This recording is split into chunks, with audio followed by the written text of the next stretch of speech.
അബുദാബിയിൽ ഷെയ്ഖ് ഹസ്റജി ഉണ്ട്. അബുദാബിയുടെ മുൻ മതകാര്യ വകുപ്പ് മന്ത്രി, യുടെ മന്ത്രി. അദ്ദേഹം ഹസ്റജി കുടുംബമാണ്. അൻസാരികളായ സ്വഹാബി പരമ്പരയിൽപ്പെട്ട മഹാനാണ്. അദ്ദേഹത്തിന്റെ വീട്ടിൽ അവരുടെ ഫാമിലി ഭദ്രമായ ഒരു മുടി സൂക്ഷിച്ചു വെച്ചിട്ടുണ്ട്.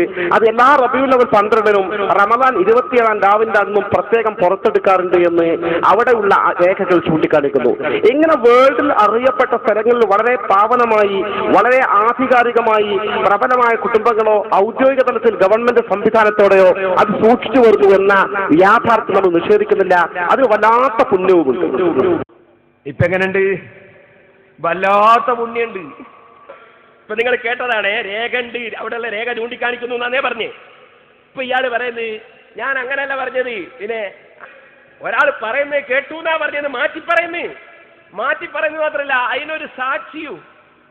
കാഞ്ഞിരക്കുരുവിന് വേപ്പിൻ കുരു സാക്ഷി. അതാര്? നമ്മളെ ഖുർആൻ മൊഴിയാര്. അതൊന്ന് കേട്ടോളികൾ. സത്യത്തിൽ പറ്റിച്ചാളാ മീര പൈസ. അതെന്നല്ല പണി, എല്ലാരെയും പറ്റിക്കല്. വീട്ടിലെ ഒരു മുടിയുള്ളതായി ഞാൻ കേട്ടിട്ടുണ്ട് എന്ന് അമീർ ഫൈസി പറയുന്നതോടുകൂടെ തീരുമാനിച്ചു ഹസ്റജിയുടെ വീട്ടിൽ നിന്ന് ഇനി കൊണ്ടുവന്ന മുടിയാവുമ്പോൾ എതിർക്കാൻ കഴിയില്ലല്ലോ. ആ ഇടക്ക് ഹസ്റജിയുടെ മുടിയെ പറ്റി പറഞ്ഞല്ലോ. അങ്ങനത്തെ ഒരു മുടിയെ പറ്റി അദ്ദേഹത്തിന് വിവരം ഉണ്ടായിരിക്കാം. അത് കൊണ്ടുവന്നിട്ടുണ്ടാവാം. അതാണ് സത്യത്തിൽ ഇവിടെ പറ്റിച്ചത് അമീർ ഫൈസിയ. എന്നാൽ അമീർ ഫൈസി പറഞ്ഞ വാക്ക് ശ്രദ്ധിച്ചതുമില്ല. അങ്ങനെ പറഞ്ഞത് കേട്ടിട്ടുണ്ട്. ഞാൻ ആ പ്രസംഗത്തിൽ പങ്കെടുത്താളാണ്. നല്ല സാക്ഷി കേട്ടോ. എന്താ പറഞ്ഞത്? നിങ്ങൾ നേരത്തെ കേട്ടിട്ടില്ലേ? ഇനി ഒന്നുകൂടി വെച്ചു കൊടുക്കുമോ? രണ്ടാളും കൂടി ഒന്നാക്കിയിട്ട്. അതുപോലെ അബുദാബിയിൽ ഷെയ്ഖ് ഹസ്റജി ഉണ്ട്. അബുദാബിയുടെ മുൻ മതകാര്യ വകുപ്പ് മന്ത്രി, യുടെ മന്ത്രി. അദ്ദേഹം ഹസ്റജി കുടുംബമാണ്. അൻസാരികളായ സ്വഹാബി പരമ്പരയിൽപ്പെട്ട മഹാനാണ്. അദ്ദേഹത്തിന്റെ വീട്ടിൽ അവരുടെ ഫാമിലി ഭദ്രമായ ഒരു മുടി സൂക്ഷിച്ചു വെച്ചിട്ടുണ്ട്. അത് എല്ലാ റബീഉൽ അവ്വൽ 12-നും റമദാൻ 27-ാം രാവിന്റെ അന്നും പ്രത്യേകം പുറത്തെടുക്കാറുണ്ട് എന്ന് അവിടെയുള്ള രേഖകൾ ചൂണ്ടിക്കാണിക്കുന്നു.